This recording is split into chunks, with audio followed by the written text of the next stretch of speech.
በመከላከያ ሰው ሀብት አመራር ዋና መምሪያ የተሰጠው ስልጠና በስምሪትና እድገት አፈጻጸም ሂደት በግዳጅ አፈጻጸም ወቅት የሰው ሀብት አመራር ሚና ምን መሆን እንደሚገባው፣ በሰው ኃይል የመረጃና ማስረጃ አገልግሎት አፈጻጸም፣ በቅጥር ስንብትና ጡረታ እንዲሁም በሌሎች ጉዳዮች ላይ ትኩረቱን ያደረገ ነው። ለዘርፉ አመራሮችና ሙያተኞች የተሰጡና የሚሰጡ ስልጠናዎች የሰው ሀብትን በሕግ በመመሪያና በዘመናዊ አሰራር ለመምራትና ለማስተዳደር የሚያስችል አቅም እንደሚፈጥሩም የመከላከያ ሰው ሀብት አመራር ዋና መምሪያ ኃላፊ ሌተናል ጀነራል ሀጫሉ ሸለመ ገልጸዋል። የሰው ሀብት ስራ አንድ ወቅት ሰርተን የምንጨርሰው አይደለም። 29 ቀን ሙሉ ሰርታችሁ በ30ኛው ቀን እንኳን የሚበላሽ ብዙ ጥንካሬዎቻችንን ይዞ የሚሄዱ ችግሮች ይኖራሉ። ስለዚህ ከተፈቀደልን ሰዓት ውጪ ቤታችንም ቁጭ ብለን ስለ ሰው ሀብት እንዴት ስራዎቻችን አቺቭን ማድረግ እንችላለን የሚለው ነገር እንድናስብ ያስገድዳል። ጀግንነት ማለት በጦር ሜዳ በምናስመዘግበው ውጤታማ ግዳጅ ብቻ ሳይሆን በየሙያ ዘርፉ ሁሉ ውጤታማ መሆን ጭምር ነው ያሉት የመከላከያ ሰው ሀብት አመራር ዋና መምሪያ የእድገትና ስምሪት መምሪያ ኃላፊ ብርጋዴር ጀነራል አምሳሉ ኩምሳም ስልጠናው ለዚህ ስኬት አስተዋጽኦ የጎላ ነው ብለዋል። በማዕከል ደረጃ ለመጀመሪያ ጊዜ የተሰጠው ይህ ስልጠና የልምድ ልውውጥ የተደረገበትና ትልቅ አቅም የተገኘበት እንደሆነ የጠቆሙት ብርጋዴር ጀነራል አምሳሉ ኩምሳም በስልጠናው የተገኘውን አቅም ከግምት ውስጥ በማስገባት እንዲህ አይነት የተማከለ ስልጠና ተጠናክሮ ይቀጥላል ብለዋል።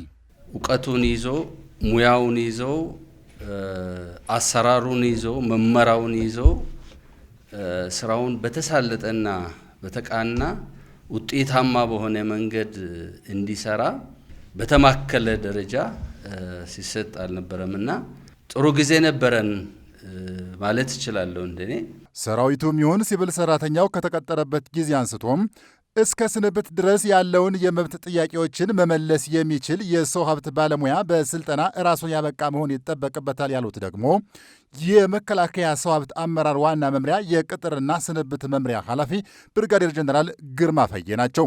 ስልጠናው በተለይም የሲቪሉ አስተዳደር ከመከላከያ ሰው ሀብት አሰራርና መመሪያ ጋር የተያዘ መሆኑን ባለሙያው በሚገባ የተገነዘበበትና የነበረው ክፍተትም የተዘጋበት እንደነበር ብርጋዴር ጀነራል ግርማ ፈዬ አንስተዋል። ወጥ የሆነ መልስ ለመስጠት ወጥ የሆነ አሰራርን ማጎልበት የግድ ይላልና አሁን የሰራነውን ስራ ውጤቱን አይተን ውጤቱ የሚያስቀጥል ከሆነ እንድንቀጥል ነው። ውጤቱ ሌላ አማራጭ የሚፈልግ ከሆነ ደግሞ ሌላ አማራጭ እንድንወስድ ይጠቅማልና ከናንተ ከፍተኛ ግብዓት ያስፈልጋል። ሰልጣኞች ያገኙትን ተደማሪ አቅም በተግባር በመተርጎም ተቋሙ የሚፈልገውን ሕግና መመሪያን የተከተለ ዘመናዊ የአሰራር ሂደት ተከትለው መስራት እንደሚጠበቅባቸውም ተጠቁሟል። ሰልጣኝ አመራሮችና ሙያተኞች በበኩላቸው የሰራዊቱን መብት ለማሟላት ትልቅ ኃላፊነት የተጣለባቸው በመሆኑ መመሪያና አሰራርን ተግባራዊ ለማድረግ ዝግጁ መሆናቸውን ተናግረዋል። ሰራዊቱ ሲያነሳቸው የነበሩ ነገሮች ምንድን ናቸው? እነዛ ጥያቄዎች ደግሞ እንዴት ይፈታሉ? የሚፈታበት ሜካኒዝም ራሱ መመሪያው ከአዋጁ ጀምሮ ደንባችን፣ መመሪያዎች፣ አሰራሮች፣ ትዕዛዞች በእነዚህ ተከትለን ሰራዊቱ የሚያነሳቸውን ጥያቄዎች መብቶቹ እንዲከበሩለት የሚያስችል የሚሞላ ያለንን ጋፕ የሚሞላ ስልጠና ነው የወሰድነው። ከመመሪያ አንጻር ማታቂያቸው ነገሮች ደግሞ አሉ። አዋጆች፣ ደንቦች በሚሻሻሉበት ጊዜ እኛ ጋር ማይደርሱ ዘግይተው የሚደርሱ ግን በነበረው መመሪያ የምንሰራ ሳናቅ የሰዎችን መብት አንዳንዴም የምናጓድልበት ሁኔታ ስላለ ይህ ስልጠና ግን ብዙ የረሳናቸውን ነገሮች አብዴት ያደረግንበት ብዙ የተሻሻሉ ደግሞ አዋጆችና ደንቦችን ደግሞ በተጨባጭ ደግሞ ወደ ስራ ያልገቡትን ደግሞ ያወቅንበትና ቀድሜን የተረዳንበት ይህ በጣም ይህ ስልጠና ለእኛ ትልቅ አቅም እንደፈጠረልን ታሳቢ የማደርገው